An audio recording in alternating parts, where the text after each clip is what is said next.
there's a real economy and there's a financial economy, and we shouldn't confuse those things. In other words, people think, okay, the price of the stock, the price of the house, the prices go up and they think they're richer, and that's not true. It's the same house. They just do the accounting for it, and then, oh, they say I'm richer. They're not richer. They have the same house.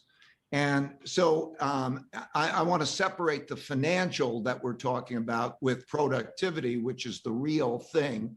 And I agree with you that they don't know how to, you can't actually calculate it efficiently, because you're trying to measure one thing against another using a common denominator. And so let's say, for example, if you would if pictures were GDP, if all GDP were pictures, and then you would say, what's the value of pictures? And you would say it plunged to zero. But yet there are more pictures. You could take them on your phone and you could take them all around. And there's not a good translation mechanism for saying, okay, actually we got all of this other stuff around, and it's so, because you have not a common denominator when you try to put that in value, if you change value.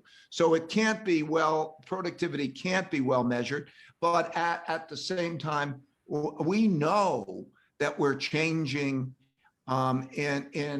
intellectually and so on. We are accelerating.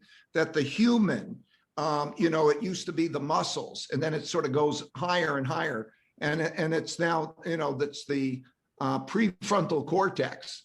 And can you now invent and do things, because the doing of anything else, it becomes increasingly not worth anything, because it could be replaced by robotics and other types of things. And that creates efficiencies and so on, but it also creates tremendous social consequences in terms of things like incomes and wealth disparities and so on, that we haven't begun to approach, like how does one deal with that? So there are going to be revolutions, revolutionary changes ahead in terms of all of those issues. In other words, okay, how do you deal with the wealth? What does it mean? Do you have to be productive? What do you do with those people? Is it cost effective?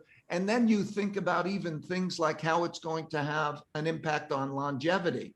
I mean, like if you take average lifespan and so on, you see an upward curve, and then you see the reasons for that upward curve in many, many ways, wearables and all sorts of things. So the world is going to change in an incredibly fast pace. And then related to that technological change, whoever wins the technology race wins it all economically and militarily. So yes, that's what the next 5 years looks like, I think.